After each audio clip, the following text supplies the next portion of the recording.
இது 5ஆம் பாவம் முடக்கு தோஷம் ஆயிடுச்சுன்னா முதல் கரு அழிஞ்சு அது இதாயிருங்க. 5ஆம் இடம் தான் புத்திரஸ்தானம்.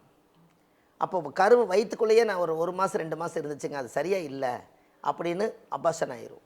6ஆம் பாவம் ஒரு மனிதனுக்கு வேலை நிரந்தரமாக கிடைக்கிறதும் தொழில் எப்போதுமே நம்மளுக்கு சப்போர்ட்டாக இருக்கிறதும் அத்தனையுமே 6ஆம் பாவம் தாங்க.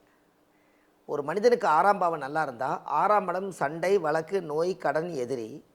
சண்டை எதுக்கு போடுறதுன்னா வெற்றிக்கு, உழைக்கிறது எதுக்குன்னா வாழ்க்கையில் முன்னேறதுக்கு, அப்போது வழக்கு எதுக்குன்னா போராடி அந்த வழக்கை ஜெயிக்கிறதுக்கு. அப்போ இந்த 6ஆம் பாவம் முடங்கிருச்சுன்னா முதல் அவருடைய உழைப்பு முடங்கிருங்க.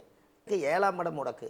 7ஆம் இடம் யாராவது ஒரு ஜாதகத்தில் முடங்கிட்டா திருமணம் ஆனதுக்கப்புறம் இந்த ஜாதகர் முடங்கிடுவார். 8ஆம் இடம் முடக்கு.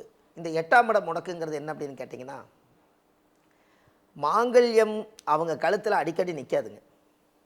தாலியும் கட்டியிருப்பாங்க, எனக்கு தானாக கழண்டு விழுகுதுங்க.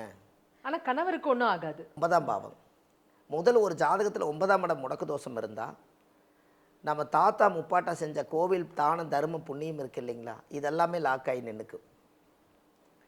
இந்த ஜாதகக்காரர் அனுபவிக்க முடியாதுங்க.